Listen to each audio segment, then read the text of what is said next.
আপনারা দেখছেন নিউজ তৎকাল 24। নমস্কার, নিউজ তৎকাল 24-এ আপনাদের স্বাগত। আপনাদের সাথে আমি বসমি। দেখে নিন এখনকার সংবাদ শিরোনাম। সাবরুমের ফেনী নদীতে ফিরল বারুণী স্নান, 8 বছর পর পুণ্যাতীতের ঢল।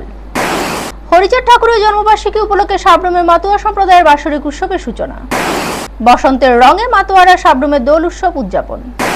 ক্লিন অ্যান্ড গ্রিন হোস্টেল ক্যাম্পেইনে দক্ষিণ ত্রিপুরার প্রথম পুরস্কার বিতরণী অনুষ্ঠান।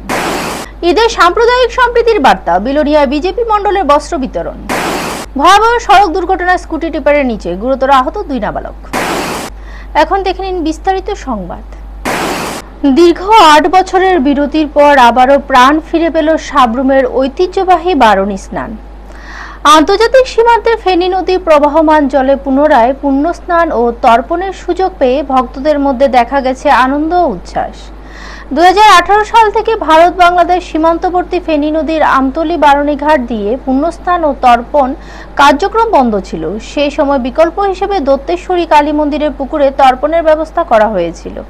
তবে এবছর মহকুমা প্রশাসন ও আরাক্ষা প্রশাসনের উদ্যোগে সীমান্ত নিরাপত্তা বাহিনীর 114তম ব্যাটালিয়নের সঙ্গে সমন্বয় করে পুনরায় ফেনী নদীতে এই ধর্মীয় আচার পালনের সুযোগ তৈরি করা হয়েছে। আজ ভোর 6টা থেকে সাবরুম দশমী ঘাটে 2215 নম্বর তারকাটা গেট দিয়ে আধার কার্ড বা বৈধ পরিচয়পত্র প্রদর্শনের মাধ্যমে পুণ্যার্থীদের নদীতে প্রবেশের অনুমতি দেওয়া হয়েছে। দীর্ঘ প্রতীক্ষার অবসান ঘটায় স্বাভাবিকভাবে ভক্তদের মুখে হাসি ফুটিয়েছে। ফেনী নদীর তীরে পুণ্যস্নান ও তর্পণকে কেন্দ্র করে নিরাপত্তা ও শৃঙ্খলা বজায় রাখতে বিএসএফ ও পুলিশ প্রশাসনের কড়া নজরদারি লক্ষ্য করা গেছে। ভিডিও রিপোর্ট, নিউজ তৎকাল 24। সাবরুমে ভক্তি উৎসব আর লোক সমাগমের মুখর এক আবহ। মাতুয়া সম্প্রদায়ের অন্যতম প্রধান আধ্যাত্মিক আয়োজনকে ঘিরে জমে উঠেছে ধর্মীয় সাংস্কৃতিক মিলন মেলা। অল ইন্ডিয়া মাতুয়া মহাসংঘের সাবরুম শাখার উদ্যোগে শ্রী শ্রী হরিচাঁদ ঠাকুরের জন্মবার্ষিকী উপলক্ষে বরখোলা ধর্মদাস বৈষ্ণবের আশ্রমে শুরু হয়েছে বাৎসরিক উৎসব। এই উপলক্ষে মনু নদীতে পুণ্যস্নান ও তর্পণের আয়োজন করা হয়েছে, যেখানে সকাল থেকে ভক্তদের ভিড় লক্ষ্য করা যায়। নদীর তীরে সাধু সন্তদের উপস্থিতি উৎসবের আবহকে আরো গভীর করে তোলে। আশ্রম প্রাঙ্গণে মাতুয়া সম্প্রদায়ের ঐতিহ্যবাহী হরিবোল সংকীর্তন চলতে থাকে দিনভর। উৎসবকে কেন্দ্র করে আশ্রম সংলগ্ন এলাকায় বসেছে মেলা, যেখানে স্থানীয় মানুষের ব্যাপক অংশগ্রহণ দেখা গেছে। উৎসবের আয়োজক কমিটির পক্ষ থেকে জানানো হয়েছে, প্রতি বছরের মতো এবছরও শ্রী শ্রী হরিচাঁদ ঠাকুরের জন্মবার্ষিকী উপলক্ষে মেলা ও সংকীর্তনের আয়োজন করা হয়েছে। একই সঙ্গে আশ্রম প্রাঙ্গণে নতুন মন্দির নির্মাণের কাজও শুরু হয়েছে, যা ভবিষ্যতে এই ধর্মীয় কেন্দ্রকে আরো সমৃদ্ধ করবে। ব্যুরো রিপোর্ট, নিউজ তৎকাল 24। বরাবর হইছে কোন জায়গা? এখানে এসে আপনার বিজয়নগর গাঁওমুদাতে আজকে বারণ উপলক্ষ। বসন্তের রঙে রঙিন হয়ে উঠল দক্ষিণ ত্রিপুরার সাবরুম। আবিরের ছোঁয়ায়, সুরের মূর্ছনায় আর উৎসবের উচ্ছ্বাসে মুখরিত হয়ে উঠল সাবরুম আমতলী টাউন হল প্রাঙ্গণ, যেখানে তথ্য ও সংস্কৃতি দপ্তরের উদ্যোগে আনন্দঘন পরিবেশে পালিত হলো দোল উৎসব। অনুষ্ঠানে উপস্থিত ছিলেন মহকুমা শাসক সুমন রক্ষিত, এসডিপিও নিত্যানন্দ সরকার এবং তথ্য ও সংস্কৃতি দপ্তরের আধিকারিক অমৃত দাস সহ অন্যান্য বিশিষ্ট ব্যক্তিত্বরা। উৎসবকে কেন্দ্র করে বিভিন্ন এলাকা থেকে আগত কচিকাচারা নৃত্য ও সঙ্গীত পরিবেশনের মাধ্যমে মনোমুগ্ধকর পরিবেশ সৃষ্টি করে। রং, সুর ও আনন্দে ভরপুর এই আয়োজন উপভোগ করে উপস্থিত দর্শনার্থীরাও। এ প্রসঙ্গে তথ্য ও সংস্কৃতি দপ্তরের আধিকারিক অমৃত দাস জানান, প্রতি বছরের ন্যায় এবছরও দোল উৎসবের আয়োজন করা হয়েছে এবং বিভিন্ন প্রান্ত থেকে মানুষ এসে এই উৎসবে অংশগ্রহণ ও উপভোগ করছে। ব্যুরো রিপোর্ট, নিউজ তৎকাল 24। আমরা সাবরুম মহকুমা তথ্য সংস্কৃতি দপ্তর এবং সাবরুম নগর পঞ্চায়েতের সহযোগিতায় প্রত্যেক বছরের ন্যায়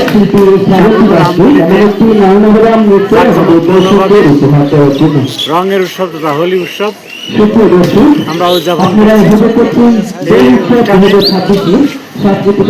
বারুণী মেলাকে কেন্দ্র করে এখানে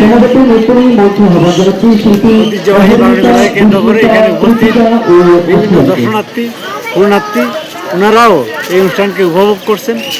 মেলায় আগত পুণ্যার্থী দর্শনার্থী যারা আছেন ওনাদেরকেও আমি এই মেলার আনন্দ উপভোগ করার জন্য দপ্তরের পক্ষ থেকে ধন্যবাদ জানাচ্ছি। সবুজে ভরা পরিচ্ছন্নতার বার্তা অনুপ্রাণিত এক নতুন উদ্যোগ মুখরিত ত্রিপুরা। রাজ্য জুড়ে জনজাতি কল্যাণ দপ্তরের উদ্যোগে শুরু হয়েছে clean and green hostel campaign যা হোস্টেলগুলিতে পরিবেশ সচেতনতা ও পরিচ্ছন্নতার গুরুত্বকে নতুনভাবে তুলে ধরছে। এই কর্মসূচির অংশ হিসেবে মঙ্গলবার দক্ষিণ ত্রিপুরা জেলার প্রথমবারের মতো আয়োজিত হয় এক বর্ণাঢ্য পুরস্কার বিতরণী অনুষ্ঠান। অনুষ্ঠানে উপস্থিত ছিলেন জেলার সভাধিপতি দীপক দত্ত সহ জেলার বিভিন্ন আধিকারিকরা। জানা যায় এই ক্যাম্পেইনে জেলা মোট 26টি হোস্টেল অংশগ্রহণ করে। প্রতিযোগিতায় বয়েজ হোস্টেলের মধ্যে প্রথম স্থান অর্জন করে চাতকছড়ি এসটি হোস্টেল এবং গার্লস হোস্টেলের মধ্যে শীর্ষ স্থান অধিকার করেন সাবরুমের গাদ্দাং এসটি হোস্টেল। এছাড়া দ্বিতীয় স্থান পান শান্তিবাজার এবং তৃতীয় স্থান অর্জন করে বিলোনিয়া। অনুষ্ঠানে জনজাতি কল্যাণ দপ্তরের পক্ষ থেকে বিজয়ী হোস্টেলগুলির প্রতিনিধিদের হাতে পুরস্কার তুলে দেওয়া হয়। এই উদ্যোগের মাধ্যমে হোস্টেলগুলির মধ্যে পরিচ্ছন্নতা বজায় রাখা এবং পরিবেশ বান্ধব অভ্যাস গড়ে তোলার ক্ষেত্রে এক ইতিবাচক বার্তা ছড়িয়ে পড়েছে বলে মনে করা হচ্ছে। ব্যুরো রিপোর্ট, নিউজ তৎকাল 24। ভিন্ন ধর্ম, ভিন্ন সংস্কৃতি, তবুও উৎসবের আনন্দে এক সূত্রে বাঁধা সমাজের চিত্র ফুটে উঠল বিলোনিয়ায়। ধর্ম যার যার, উৎসব সবার, এই ভাবনাকে সামনে রেখে আসন্ন ঈদ উল ফিতর উপলক্ষে মানবিক উদ্যোগ নিল বিজেপি 35 বিলোনিয়া মণ্ডল। মণ্ডল সভাপতি সায়ন্তন দত্তের উদ্যোগে মুসলিম সম্প্রদায়ের মানুষের মধ্যে নতুন বস্ত্র বিতরণ করা হয়। বিলোনিয়া মণ্ডলের অন্তর্গত উত্তর ভারতচন্দ্রনগর গ্রাম পঞ্চায়েতের মুজাফফরপাড়া এবং নেতাজি সুভাষচন্দ্রনগর গ্রাম পঞ্চায়েতের সুভাষনগর এলাকায় শতাধিক মানুষের হাতে তুলে দেওয়া হয় কাপড় ও লুঙ্গি। পাশাপাশি সুকান্তনগর গ্রাম পঞ্চায়েতের তাকিয়া এলাকায় বাসিন্দাদের জন্য আয়োজন করা হয় ইফতারের। অনুষ্ঠানে উপস্থিত ছিলেন মণ্ডল সভাপতি সায়ন্তন দত্ত, বিশিষ্ট আইনজীবী ও ত্রিপুরা রাজ্য ওয়াকফ বোর্ডের সদস্য আক্তার হোসেন মজুমদার সহ সভাপতি অরূপ ভৌমিক সহ 3টি গ্রাম পঞ্চায়েতের প্রধান ও উপপ্রধানরা। উদ্যোক্তাদের বক্তব্য, সকলের উৎসব সকলেরই। এই বিশ্বাস থেকে এমন উদ্যোগ ধর্মনিরপেক্ষ সমাজে পারস্পরিক সৌহার্দ্য বজায় রেখে উন্নয়নের পথে এগিয়ে যেতে হবে। আগামী দিনেও এই ধরনের সামাজিক উদ্যোগ অব্যাহত থাকবে বলে জানানো হয়। ঈদের আগে নতুন বস্ত্র পেয়ে স্বাভাবিকভাবে খুশির আমেজে ছড়িয়ে পড়েছে এলাকার মানুষের মধ্যে। ব্যুরো রিপোর্ট, নিউজ তৎকাল 24। আজকে আমরা ভারতীয় জনতা পার্টি বিলোনিয়া মণ্ডলের উদ্যোগে বিশেষ করে 3টি পঞ্চায়েত, সুকান্তনগর, আইসিনগর, এমসিনগর পঞ্চায়েতের মধ্যে যে মুসলিম মায়েরা, বোনেরা এবং ভাইরা আছে, ওনাদের যে পবিত্র রমজান মাস চলছে, রোজার পরে যে পবিত্র ঈদ উল ফিতর অনুষ্ঠান অনুষ্ঠিত হবে, সেদিকে লক্ষ্য রেখে আমরা মণ্ডলের পক্ষ থেকে আমাদের বিশিষ্ট সমাজসেবী অ্যাডভোকেট আক্তার হোসেন মজুমদারের সহযোগিতায় আমরা সকলে মিলে আজকে মায়েদের বোনেদের জন্য কিছু উপহার নিয়ে এসেছি। ওনারা এই উপহার গ্রহণ করেছেন এবং আমাদের জন্য প্রার্থনা করেছেন আমাদের সরকার এবং সর্বকার যেন শক্তিশালী হয়। আমরা এরূপভাবে মানুষের পাশে থাকতে চাই, মানুষের জন্য কাজ করে যাব। দ্রুতগতির এক মুহূর্তে অসতর্কতা আর তাতে ঘটে গেল ভয়াবহ দুর্ঘটনা। আগরতলার ভোজন নগর এলাকায় স্কুটি নিয়ে চলার সময় নিয়ন্ত্রণ হারিয়ে একটি ট্রিপারের নিচে ঢুকে পড়ে 2 নাবালক। ঘটনায় গুরুতরভাবে আহত হয়েছে 2জনই। স্থানীয়দের তৎপরতায় দ্রুত তাদের উদ্ধার করে নিয়ে যাওয়া হয় জিবি হাসপাতালে।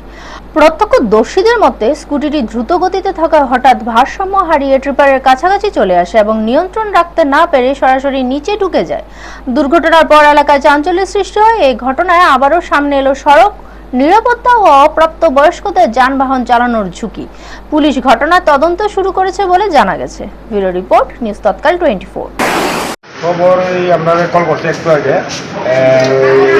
পাবলিক কল করছি, এরপরে আমরা ঘটে গেলাম, গ্যাসের আমরা দুইটা পেশেন্ট পাইছি, টিপারের নিচে একদম তার বাইকটা টুকি আছে না, আর দুটো আমরা বার করেছে, আমরা গাড়ি উঠে আমরা বেরিয়ে আসছি। যে 2 জন আহত হয়েছে তারা কি বাইকে আসছিল? তার দুজনে বাইকে আছে, স্কুটিতে। মানে কোন গাড়ির সঙ্গে? মানে টিপার। 2 জনের অবস্থা কিরকম দেখলে? 2 জনের মধ্যে একজন তো মোটামুটি অবস্থা ভালো, সিরিয়াস, একজন সিরিয়াস আছে, আর একজন তো ভালোই আছে। ঘটনার কোন জায়গা হয়েছে? ঘটনা হয়েছে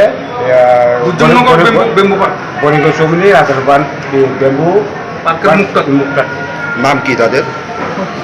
বিশেন দাস 17 বছর, আর 2 নম্বর হলো দীপ দাস 18 বছর। কোন স্টেশন থেকে? আমরা এসে বুঝুন স্টেশন থেকে। এখনকার মতো সংবাদ এই পর্যন্ত। পরবর্তী সংবাদ দেখার জন্য চোখ রাখুন নিউজ তৎকাল 24 এর পর্দায়।